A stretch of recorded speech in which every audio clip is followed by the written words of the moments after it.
From the station working for you, this is Good Morning Indiana, streaming now. And it is 4:27 here on our Thursday morning. Thanks for joining our team on Good Morning Indiana.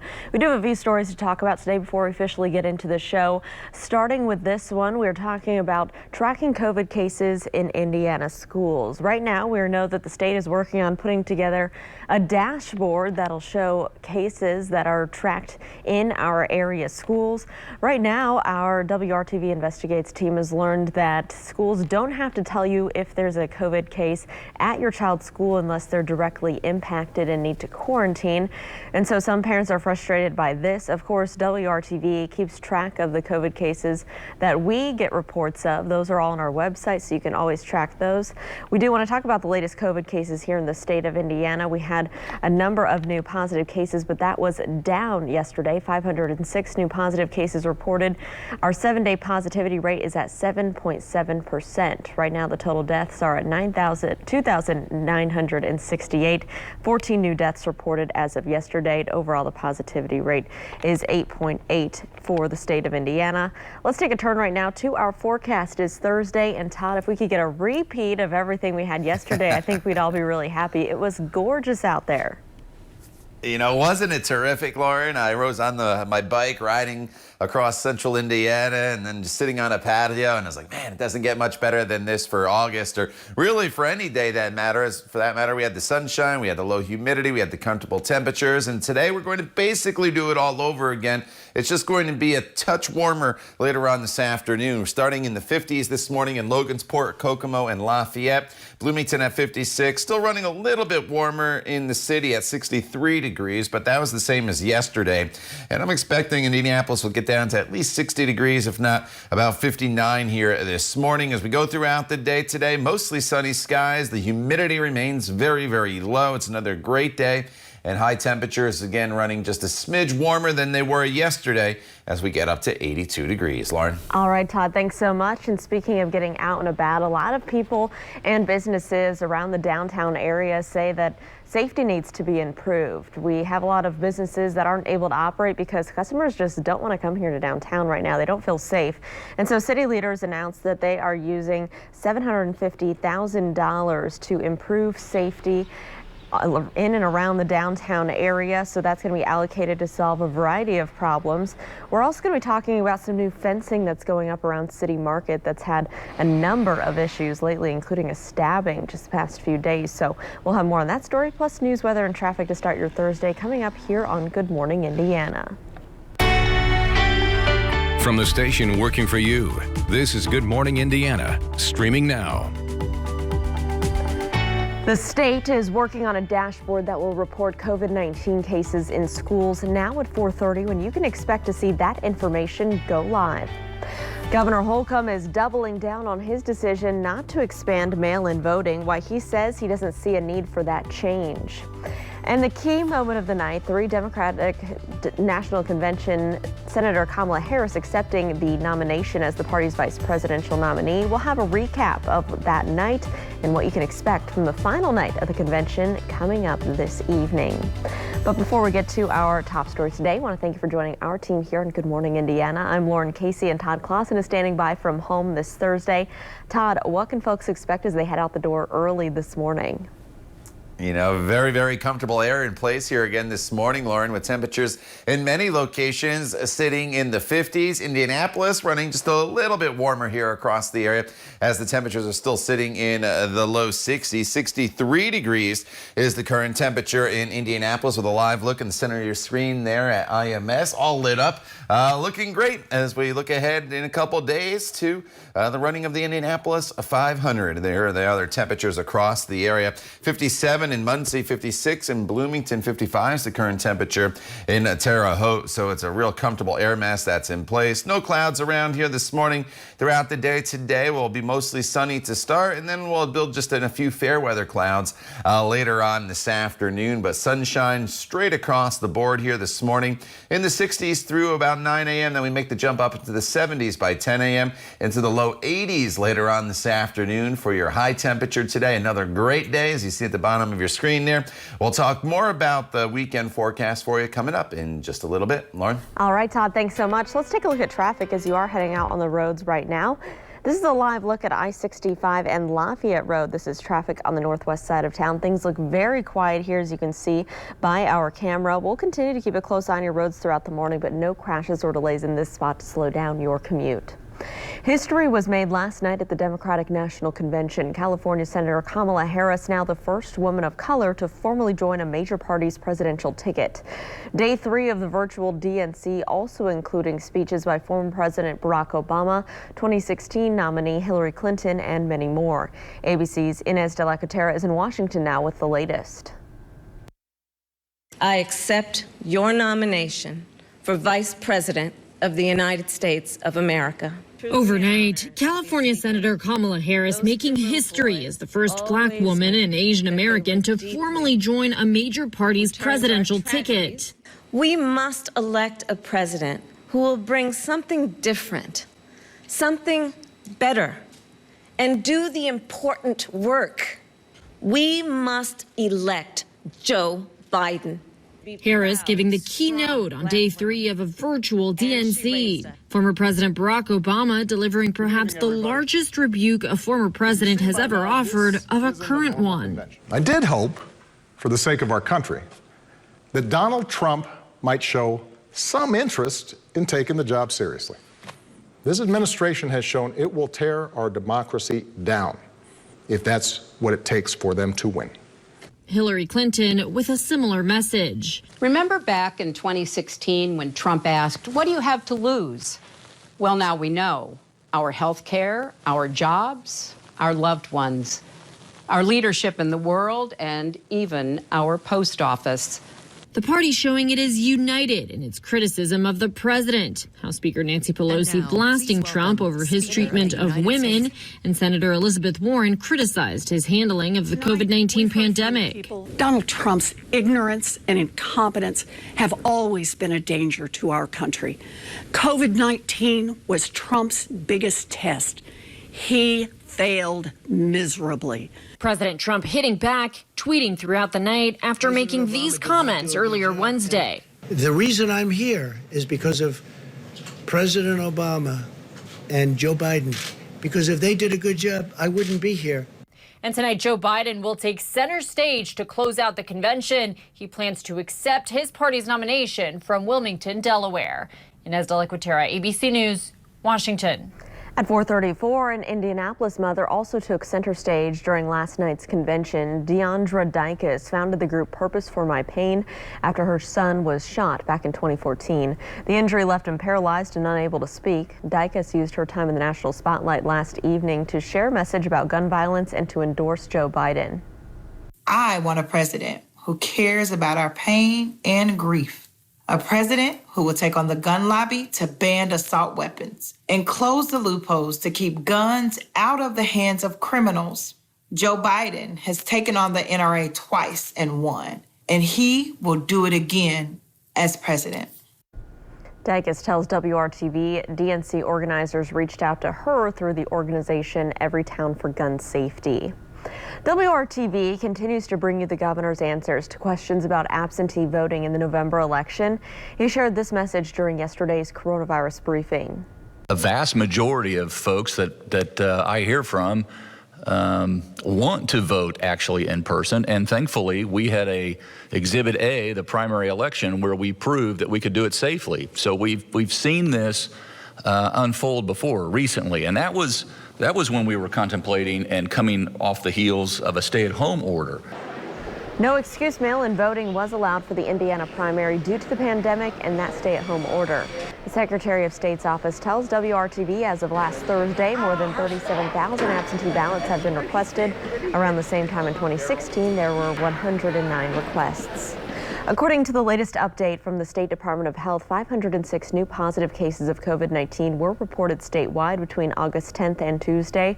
The 7-day positivity rate between August 6th and 12th was 7.7%. And 2,968 people in Indiana have now died from the virus. We expect updated numbers from the State Department later today. State Health Commissioner Dr. Christina Box announced the state is working on a school data dashboard. The public information would list COVID cases in our schools. The goal is to have it up and running sometime next month. Right now, your child's school does not have to tell you about positive COVID-19 cases. WRTV Investigates has learned the state only requires your school to notify families that are directly impacted and need to quarantine. Jolene Topic's daughter, attending in-person classes at Douglas MacArthur Elementary that's in Perry Township. Jolene has health issues, but her daughter has special needs and benefits from the in-person services. While Perry Township takes communication a step further by notifying parents and staff about positive cases within that school building, Jolene and other parents are pushing for even more transparency. If we hear about these numbers through the grapevine, I think more panic sets in than them being transparent. Some parents might disagree, because I've seen some disagree, saying they don't want to hear and that people hear more numbers and they panic.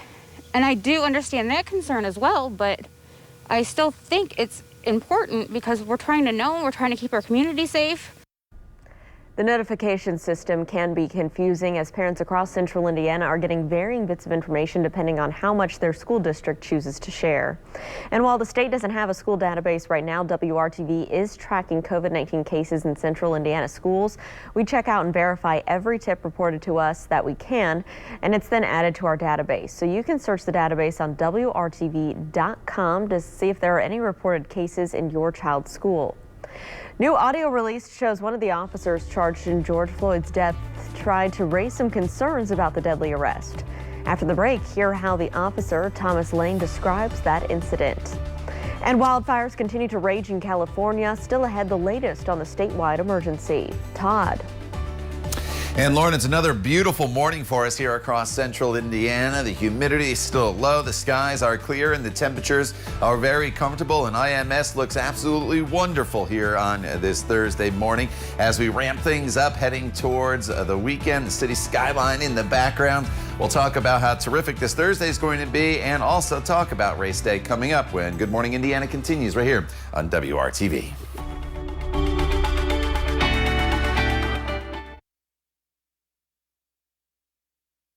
Welcome back. New developments this morning. We're hearing from one of the former officers charged in the killing of George Floyd in his own words. Thomas Lane was one of the first officers on the scene. His 90-minute audio interview with investigators was just recently released. During it, the rookie says that he and his fellow officers thought Floyd was on drugs. Lane also said Derek Chauvin, who was the most senior officer, had his knee on Floyd's neck, and he directed how Floyd was restrained. I think I had said again, I think we should roll him onto his side. And I believe Chauvin said, we have him, there's an ambulance coming, we got him, we're just going to hold here. It seems like your gut reaction was something's not right here and we need to rethink how we are restraining Mr. Floyd. Yeah, I would say I felt like it maybe could have been handled differently, or we should be reassessing what we're doing. In a motion to dismiss the charges, Lane's attorney says he did nothing wrong. That motion is set to be heard in court at the next hearing set for September 11th. Attorney General William Barr says Operation Legend will keep going on as planned. The program involves sending more than 1,000 federal agents to 9 U.S. cities, including Indianapolis, to fight violent crime. It was named after Legend Taliaferro, a 4-year-old boy shot and killed while asleep in his Kansas City home back in June. But the move drew scrutiny from some elected officials who say it's meant to stifle nationwide protests for racial justice. Barr dismissed the criticism, saying the operation has been successful so far. So far, federal state task forces involved in Operation Legend have made almost 1,500 arrests. I think it's 1,485 to be precise. And many of those arrests are for violent state crimes, including 90 homicides, like Legend's murderer. That's more than 90 suspected killers who might still be on the streets without Operation Legend. The government has also allocated $78.5 million in grants to support additional police positions, hire more prosecutors, and improve technology to solve firearms crimes. Wildfires are burning hundreds of thousands of acres in California, and more than 360 are being blamed on thousands of lightning strikes happening within a 72-hour span. This as the state is struck with a record-setting heat wave. ABC's Mona Kosar Abdi joins us now with the latest. This morning, fear and devastation across California. We've been through a lot of fires in this area. Nothing like this. I looked up and the back of my house was on fire. Hundreds of wildfires ravaging the state. The Bay Area, now the hardest hit of all. Fire coming down the hill, so we're leaving. Thousands in the region woke up in the middle of the night to find ominous scenes. I could see the red glow and I was hearing explosions. One woman saying she was only able to escape the oncoming flames because a friend called to warn her. She told me before it came that it was coming, so that helped. Otherwise, we probably wouldn't have known in time. And near Fresno, a helicopter en route for aerial support crashed, killing the pilot and sparking yet another fire. Officials say Thursday that multiple wildfires have now burned into each other, creating massive spans of flames called complexes, including one near Santa Clara that has burned nearly 100,000 acres. The size and complexity at which these incidents are burning is challenging all aspects of emergency response. In Napa, more than 46,000 acres have already burned, and at least 2,000 homes are threatened, and more than 50 have already been destroyed. And near Santa Cruz, a staggering 22 fires have burned together. More than 20,000 people now evacuated amid the serious threat to safety. 3 ambulance for burn injuries, 2 victims en route. Firefighters now urging anyone in the fire's paths to take their safety into their own hands. Even if you think the fire is a far distance away, we don't know what's going to happen. Mona Kosar Abdi, ABC News, New York. All right, tough times there in California. Here in central Indiana, we're enjoying a really nice weather pattern. Yesterday was about as good as it gets for weather in the month of August, and today not far behind yesterday's forecast, as the only real difference is the high temperature today is going to just be a couple degrees warmer, but the humidity still remains very, very low.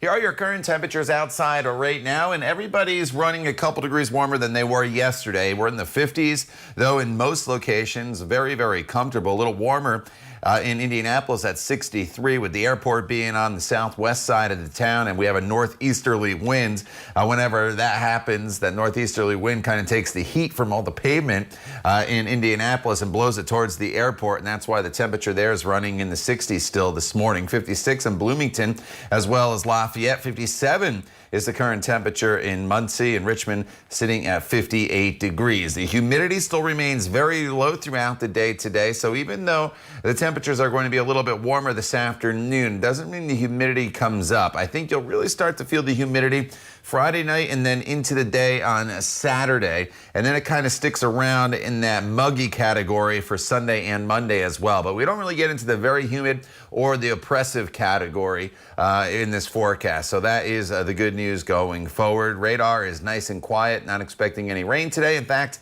you're going to be hard-pressed to find some clouds. This morning will be completely clear, and then this afternoon we'll just build in some fair weather clouds as we get into the afternoon hours. So sunny skies throughout the morning as we break it down. 73 degrees by 11 a.m. We're up to near 80 degrees by 2 p.m. And then your high temperature this afternoon, anywhere between about 80 to 83 degrees across the area. Putting us a little bit warmer than yesterday and very seasonable for this time of year. Our normal high is right around 83 to 84 degrees. This evening, temperatures will fall back down into the 70s once again fairly quickly once the sun sets. 9 p.m. near perfect with a temperature of 72 degrees. And then overnight tonight, instead of talking about temperatures in the 50s, we are in the 60s. So it's a warmer overnight period for us going forward. And then for the day tomorrow, we'll start off with temperatures that are going to be in the 60s, warming up to about 83 to 85 degrees. You will notice a little more in the way of cloud cover during the day tomorrow. And then as we look ahead to the weekend, Saturday, some scattered showers will enter the forecast, 83. Sunday, it's about a 20% chance of an isolated storm. But I think what we'll be watching what we'll be watching as we go into the course of the weekend is this weak little area of low pressure to the south. It's going to try to spin some showers here into our area. You notice this is on Saturdays. So right now, I think Saturday is the better potential for some showers now across the area. It's moving a little bit quicker. And then it's this weak little front that should be weakening as it comes towards central Indiana. That will have the potential to bring a spot storm or two to the forecast on Sunday. And then once we get beyond race day, very, very summer-like, Lauren, with high temperatures near 90 degrees. All right, Todd, thanks so much. Let's take a look at traffic as they're heading out on the roads early this Thursday. This is I-465 near I-74 and Crawfordsville Road on the west side. You can see the flashing lights there off in the shoulder. That's the southbound side of the interstate. We do have a crash in this area. It's blocking the right shoulder, and it looks like part of that right lane, so just use caution. Take it easy as you head through that area. It's not causing any backups at this hour. The 104th running of the Indianapolis 500 is just days away, and it's been a long wait, a year and 3 months since the last 500. Of course, this year's race is going to look a lot different. Most notably, there'll be no fans in those stands due to the pandemic. We spoke to IMS President Doug Bowles, who says while this year is going to bring a lot of changes, certain aspects are staying the same. So the elements that you would expect that are really, really important are staying. The national anthem with the singing surgeons we're excited about. Having Jim Corneliuson back again. I texted with him last night.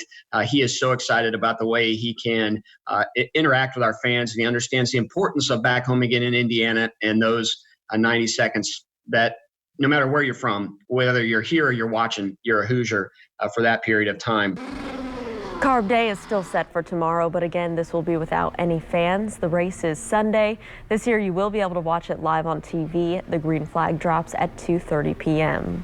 So one of the traditions that will go on this year is the pre-race military flyover. This year, it will be done by the U.S. Air Force Thunderbirds. They flew into Indianapolis Wednesday, and it's always a spectacular sight. The Thunderbirds feature 6 F-16 Fighting Falcons. IndyCar driver Connor Daly, who's sponsored by the Air Force, was there to take it all in. To be representing for the Air Force, I mean, it's been the most special thing in my career for sure for the last 3 years. The relationship's growing every year. I met some of the most impressive people I think that I've ever met in my life through this deal. So really cool to be a part of it, and hopefully we can keep it going. This year, Daly is driving number 47 car. It's a tribute to today's Air Force, which was founded in 1947, as well as the Bell X-1, the first crewed aircraft to exceed the sound barrier, which happened in 1947. This back-to-school season is really unlike any other. So up next, a creative way Georgia teachers are putting their students at ease. And more Indiana parents are turning to homeschooling amid this pandemic. So coming up, all new at 5 o'clock, our own Alyssa Donovan talks to one mom who's taking on the role of teacher for her child. It's 4:52. Stick around. We'll be right back.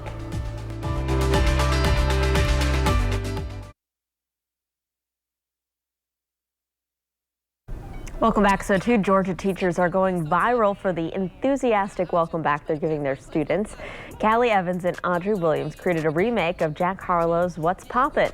The message is about motivating students as they begin the new year with virtual learning. Take a listen. COVID-19 had a stress, but it's nothing. We're gonna overcome that, facts, no bluffing. Wear your mask, wash your hands, keep a safe distance, cause I really thought that a pandemic said something.